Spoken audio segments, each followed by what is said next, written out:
Guys, has Xbox decided not to win or lose the console war, but to just stop playing? This amazing possible news is brought to you today by A Cow's Opinion. Roll credits. Don't have credits. Dadgummit. But I am so happy to see you guys on a Monday. I hope that your Monday was alright. Mine was fine. The regular work job was okay. But as I'm perusing the news after the regular work job, I find a very interesting tweet, as said from Mr. Phil Spencer. So we're going to take a look at that right now.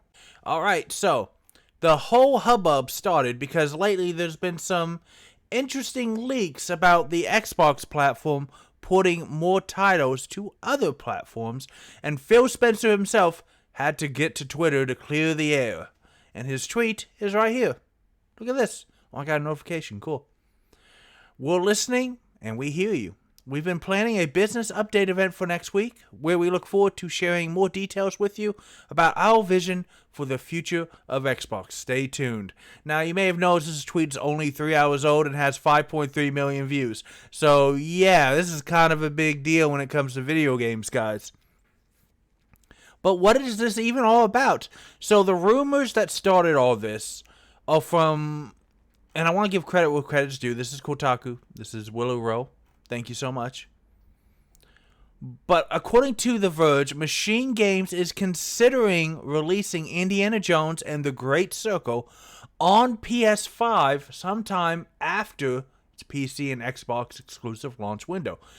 And Xbox Era is alleging that Starfield will come out for PlayStation 5 sometime after their Shadowed Space DLC. Now, these were seen as huge, massive games. Real big reasons to buy an Xbox. But if they're coming out on PS5, that's a little confusing. Now, Xbox has always been more PC-focused than Nintendo or Sony. And a lot of people like that because you can buy the console. If you don't want to have the console, you can have a computer. But right now, the Xbox doesn't really have a lot of killer, single-party titles that are exclusive to them. So if they're going to release all the great stuff on other consoles, why would you buy an Xbox? And that's what's making people confused and upset. Now, Xbox and Game Pass, as this article says, did have a fantastic 2023, thanks to the lineup of games it had and some huge acquisitions. Now, we all remember how Activision Blizzard's purchase went and how the FTC tried so hard to argue that this was going to be less choice, not more. But it looks like Xbox might actually be expanding platforms. And yes, it means that you sell less consoles, but in a way, but in a way, doesn't it also make sense? Because you sell more games, and the games make money. Something that a lot of people don't know is that only Nintendo as a console maker breaks even or slightly makes a profit on their hardware because they're always more on innovation and ease of programming than they are on actually producing the most high-end console that they can. Sony and Microsoft both take losses per console to get all that technology in your home, get you into their ecosystem, and then once you're in the ecosystem, the hope is that you buy third-party titles and their first-party titles where they make even more money, and that they will, over the first year or two of the console, they'll make the money back and start making a profit on you as a gamer. Now, Xbox has been really changing it up. They have Game Pass, they have their cloud gaming system, they have their Xbox consoles. It's easy to play, but it's not a requirement to be in the Xbox ecosystem to play a lot of these games. So what is Xbox going to say next week? I don't know, but it's kind of exciting.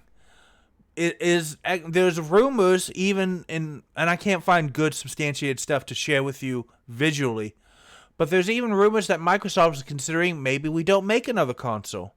What if we just publish on PC and PS5? What if Master Chief came to Nintendo? What if the next Halo Wars was for your Nintendo Switch 2? I don't know. Now, again, this is just thinking. And when you think about it, it kind of makes sense because Microsoft just turned the entire industry up and down by buying Activision Blizzard King.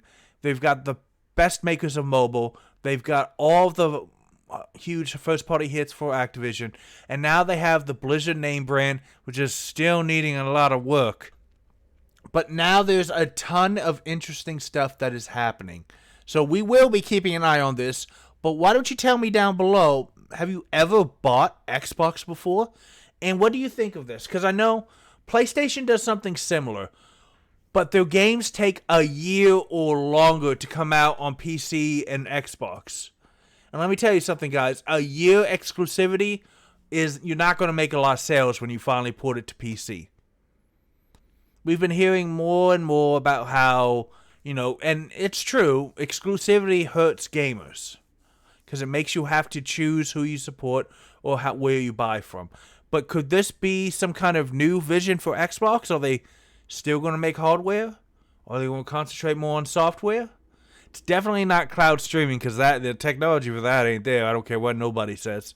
We've seen what happened to Stadia. But let me know down in the comments, have you ever played an Xbox console before or ever owned one? What do you think they should do? Not what you think they're going to do.